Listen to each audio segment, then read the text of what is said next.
Imagine sitting in class learning how to repair a car from a PowerPoint. Now imagine actually going to the car and getting hands-on experience. That is the difference in learning for players that take high risks all the time in Valorant.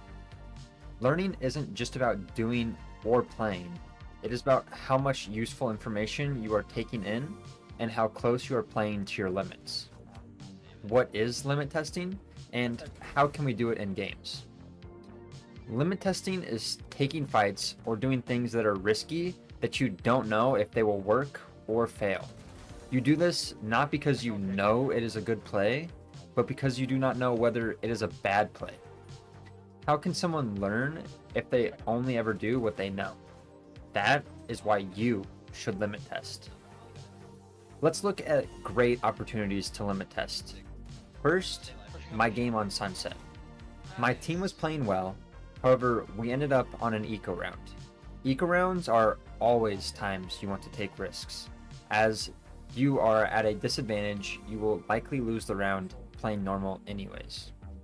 Thus, I decided to run down mid and hope that nobody would show up.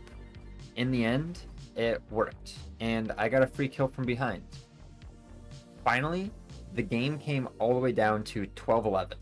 I continued to notice that the enemy has not been playing mid at all. So taking the risk on a 12-11 round, knowing that I could cost my team the round, but also knowing that the enemy hasn't been playing mid at all, and that the enemy also doesn't have a Cypher. So I took the risk. Instead of playing not to lose, I played to win. I went for a risk that I believed could work based off of past plays. I was able to kill the final two players in the back and win the game for my team, off a knowledgeable risk. What you should take from this is that eco rounds should be played not fair, but by making weird plays and risks for the disadvantageous team. And taking risks early in the game, plus noticing trends in the opponent's game style, you should attempt to take risky plays based off of this information. Every time you do it, you will slowly be better at countering the enemy and feeling stronger about the aggressive plays you make.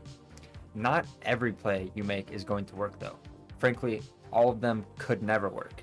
That is why most risks are going to be teachers, helping you understand what you can and can't do, and then making small micro adjustments to make them work the next time. Like how I've played a lot of Yoru, keep it in like an idiot many times, simply to understand timings of when I can or can't. And I still don't get it perfect every time. However, I still take the risks because there are certain scenarios that call for it, like 1v2 clutches like this round on Lotus.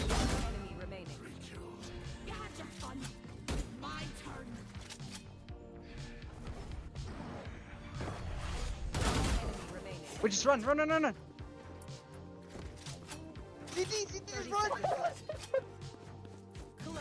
Nice, Omen. Let's go. Limit testing is super important for anybody, but even more so for a low elo player, as learning limits and how to exceed them will benefit them more than players that already understand how to play the game for the most part. Test the plays and understand why it did or didn't work, then shoot up in ranks, as they often only need a small nudge in the right direction to rank up.